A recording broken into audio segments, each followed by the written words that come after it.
If you're like me and always looking for clothing that's a little bit different and something that you might not find a lot of other people wearing, then this video is for you. Today I want to share with you some low-key brands that I'm secretly obsessed with and I think deserve more attention. And by low-key, I don't necessarily mean minimalist in style, I just mean brands that fly a little bit under the radar and you may not have heard of yet. And that's probably because they don't have this massive marketing budget, so we don't see their adverts everywhere like some of the bigger brands. Anyway, I'll leave links to them all down in the description, and if you've tried any of them out, I'd love to know what you think about them. The first brand is probably one of the most well-known on this list, but it's also one of my favourites, and it's Bareknuckles. For those of you who are not YouTube OGs, this brand is partly run by Jacob Keller, who was probably the biggest fashion YouTuber at one point. He's always had an eye for detail and starting new trends, and this really carries through into his brand. If you're obsessed with vintage clothing like I am, then you're really gonna like Bareknuckles. They often source vintage pieces and use their pattern as a base for many of their own line. This means you're often getting that vintage fit, which translates to shorter length tops and more relaxed pants. They always use quality fabrics as well, and I believe most of their stuff is made in LA. So it's not the cheapest, but you can be confident that the quality is going to be up there. And this is reflected in their sales as well, as much of their stuff often sells out really fast. But yeah, they have a compact but dedicated following, and I'm always excited to see their next drop. Next up is a brand from another fellow YouTuber, and it's SOAR by Owen Hyatt. Owen has got to be one of my main fashion crushes. I just love his style so much. You can tell he spends a lot of time researching and sourcing the most authentic pieces for his own collection, and this dedication is reflected in his brand SOAR. It's quite grunge inspired, with a lot of washed out fabrics, relaxed silhouettes and big boots, but mixed in with some high-end design and workwear functionality. Some particular favourites of mine are the membrane t-shirts, the Ahab selvage denim, and more recently the Blight hoodie. Also the combat boots, which are absolutely stunning. I really hope those are released again in the future. He's come up with creative ways to make basics really stand out, and there's a real emphasis on cut and fit, so his line has its own identity. It's really disappointing when you see bigger brands who have unlimited money come out with the same old standard silhouettes over and over again, so I'm thankful for brands like SOAR who are doing their own thing and doing it well.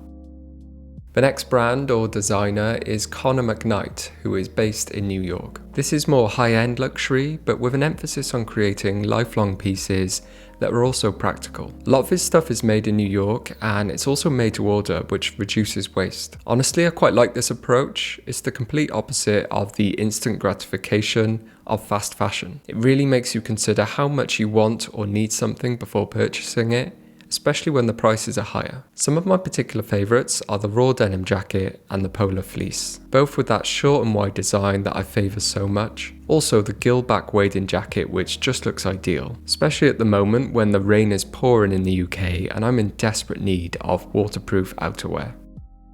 Next up is the brand Wythe New York. Similar to Bareknuckles, they take a lot of inspiration from vintage pieces and make modern recreations of them, except they have more of a Western style, which is something I'm really into. They do everything from boots to belts and t-shirts to coats. I believe their signature piece is the Wythe shirt, which is based on a 1960s Oxford button-up, but my favourite has to be their range of ranch jackets. Again, based off a vintage pattern, they come in a range of fabrics and sit nice and short on the body. Their relaxed overcoats also look incredible, and are all cut and sewn in New York City. Wythe are one of those brands where I could just rock an entire outfit made of their pieces day to day and never get bored.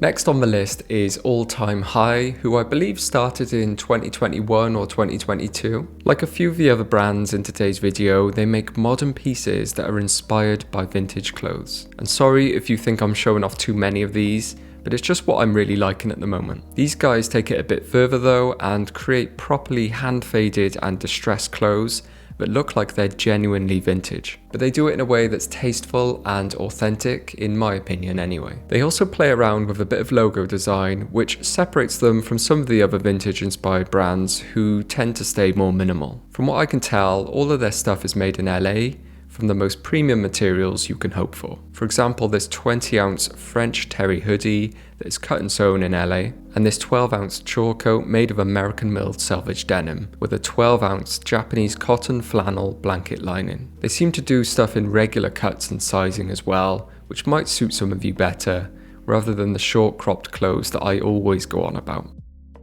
Next up is a Vancouver-based brand/designer that launched in 2023, and it's Colin Meredith. Now, they've got a really small range of pieces at the moment, but that's understandable given they're about 1 year old. It's quite sports/techwear focused, but all still really wearable. But I think the thing that grabbed my attention most was their simple logo beanies and t-shirts. It reminds me of that old Oakley logo, which is legendary in my opinion. I also really like the welder jackets, even though they don't seem to fit in with the rest of the collection. The fit just looks lovely and seems like it would be a quality piece. I think they're still trying to find their feet and direction a bit, but it could be a brand to watch for the future.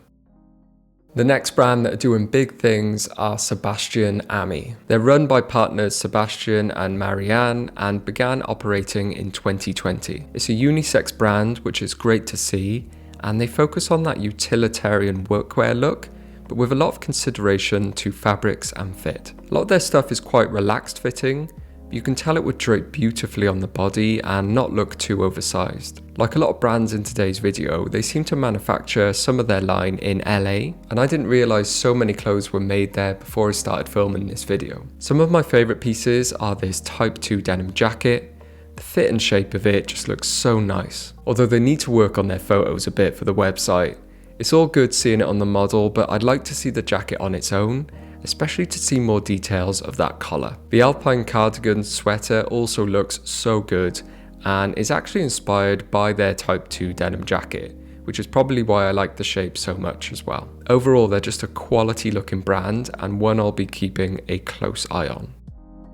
The last brand on today's list is No Maintenance. And actually, they've got a big following on Instagram, but I mainly hang out in the YouTube world, and I've never really seen any videos about them. So some people might shout at me for calling them low key, but either way, I'm excited to talk about them. They basically encapsulate everything I love at the moment, mixing Japanese Americana with a grungy aesthetic, high quality construction, lots of little details like the Exceller zips they use, considered fits, and washed out colours. They've only been around since 2020, but they're right up there with some of my favourite brands right now. The name No Maintenance is a nod to the ease and functionality of authentic and quality garments. It's one of the few brands that I can honestly say I'd wear everything on their website right now. Some of my favourites are this boxy fit gradient work jacket, the Australian merino wool fisherman sweater, which would be perfect for spring, as well as these 14-ounce Japanese selvage denim jeans. I even like the still V-neck cardigan. Even though the design is very loud, it just has that high-end look to it, which I really enjoy. As I said, No Maintenance are definitely one of my favourites on today's list. So there's a bunch of brands that I'm absolutely loving right now and well worth following if you don't already. I'd love to know if you've tried any of these out, and if you have, what do you think of them? Please let me know in the comments. Anyway, as always, thank you so much for watching, and I'll see you next time. Ta-ra.